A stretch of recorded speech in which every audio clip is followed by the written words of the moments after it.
Hello, everyone. Today, we're diving into a topic that will set your mind free, refresh your soul, and help you see life from a whole new perspective. If you've ever felt down, unmotivated, or even hopeless and wondered, am I depressed? Then this video is for you. We've been taught to suppress our emotions, to fear sadness, and to constantly chase happiness. But what if I told you that there's another way?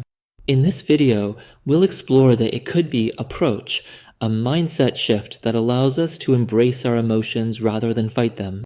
This isn't just theory. I'll be sharing practical methods that you can start applying today. We'll talk about maintaining routines, the power of movement, the words we use, and how to break free from limiting beliefs that have been holding us back for years. By the end of this video, you'll start seeing things differently.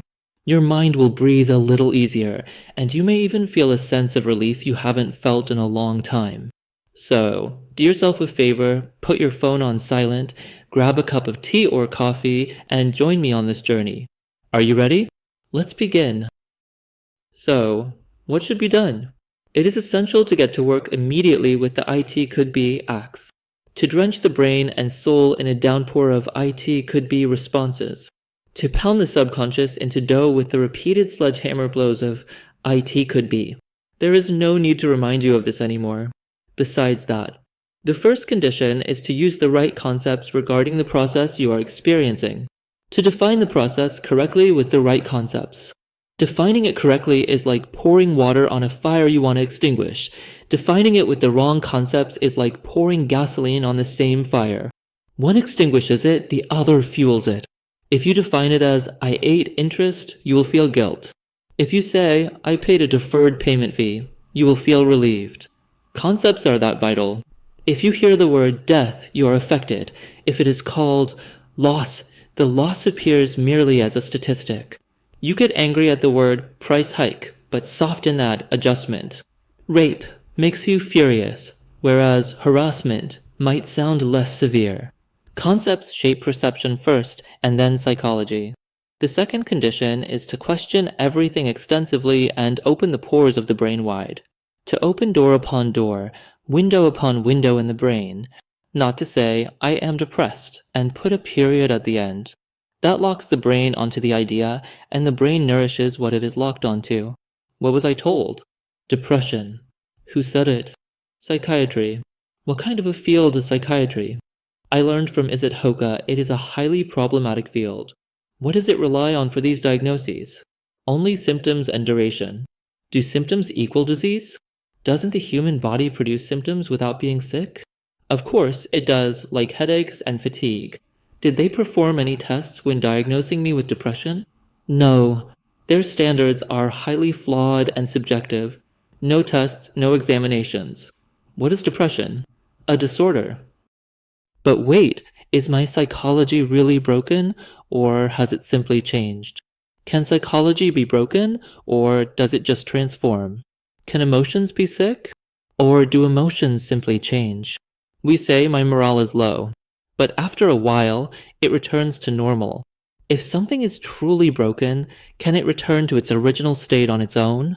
There are millions of people who qualify for a depression diagnosis but never seek clinical help. Do their conditions never improve? Do they live in depression until they die? With every chain of questions, a new window opens. With every chain of answers, another door unlocks. Sunlight begins to filter through the narrow corridors of the brain. At its core, the underlying fear is the fear of illness. The brain starts to think, oh, maybe I'm not actually sick. But it won't be sure right away. How could it, after years of deeply ingrained programming? At this point, incorporate my YouTube videos, Home Therapy for Anxiety 2024 and Home Therapy for Depression. Especially make an effort to watch The Language of Emotions frequently. Let them all say, don't worry, my friend, you're not alone. We've been there too. Now let the so-called depression itself start to feel afraid. The third condition is never breaking daily routines. This is the critical thread. Whoever holds onto it tightly wins. When a horse gets restless, the rider who holds the reins firmly does not fall.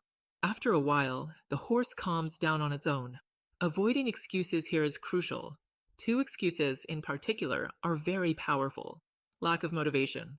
Inability to find pleasure. Lack of motivation occurs before an action. Inability to enjoy occurs immediately after an action. These are entirely normal during this process. Expecting motivation before an action or enjoyment afterward is unrealistic. As I've said, we must expect the right things at the right time and in the right context. Most people crash at this intersection, delaying their journey to recovery. That's why I emphasize this point again. Before doing something, do not expect strong motivation. The right things must be expected at the right time and place. The correctness of an action is not just about the action itself, but also whether it fits the right time and context. Another crucial point is not turning inward after completing an action to check if we felt enjoyment. We don't always need to enjoy everything. Sometimes we do things for different reasons. Sometimes we visit a neighbor for enjoyable conversation. Other times we visit because they are sick and it's our duty. A surgeon doesn't need to feel motivation before surgery or pleasure afterward. Expecting the right emotional motivation in depressive periods is like expecting Black Sea anchovies to thrive in the Mediterranean. The true cause of deep despair in depressive episodes is not depression itself, but unrealistic expectations and the belief that depression hinders daily life. The more we exaggerate depression in our minds, the heavier it feels in our souls. A student who sees a subject as difficult will struggle with it. Any process that becomes heavier and more difficult leads to hopelessness. They kept saying, depression affects daily routines, and thus they magnified the process in people's minds. But which emotional state can hinder our daily life if we don't allow it? Is there any feeling stronger than the pain of losing a child? Even that doesn't stop most people from living their daily lives. Emotions do not have the power to block our actions. They do not chain our feet. They do not drain the strength from our legs. They do not lie in front of the door, preventing us from stepping out. It is we who assume emotions are obstacles in life. And thus, we create a self-fulfilling prophecy. Often, we unconsciously take refuge in this excuse. Has your intense depressive period prevented you from going to the hospital, attending therapy, or picking up your medication from the pharmacy? The fourth condition is daily brisk walking. When the brain and soul generate distress, the body must immediately be brought into action, intensely and vigorously. The most effective method is at least 1 hour of brisk walking daily. This must be done every day for at least an hour and at a brisk pace. The fifth condition is minimizing the problem in our minds. This is only possible by using the right concepts and perceiving things correctly. Saying, I am not depressed, I am just going through depressive days, reminds the brain, at its most critical moment, that this is only a phase.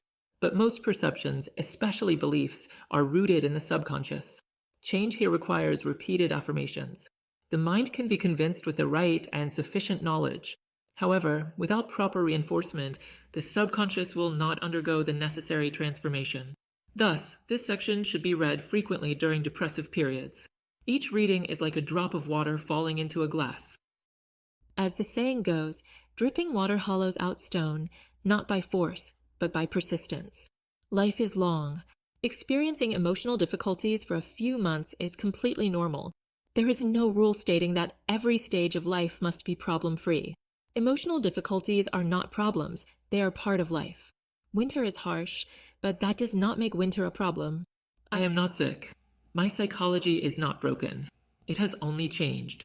I will live through this phase as it is. I will not expect summer during winter. Depressive emotions are still emotions. They too have their time and lifespan. Let winter be winter. Let depression be depression. It will pass. So, my friends, today we took an important step toward understanding our minds and emotions. We've learned that feeling down isn't a disaster, but a process. We've realized that emotions aren't our enemies, they're messages from within, guiding us through life. Remember, you don't have to force yourself to be happy all the time. Just like nature, life has its seasons, summer and winter, light and dark. And just as we don't force spring to arrive in the middle of winter, we don't have to fight every difficult emotion we experience. Instead, we can accept them, learn from them, and move forward with awareness and strength.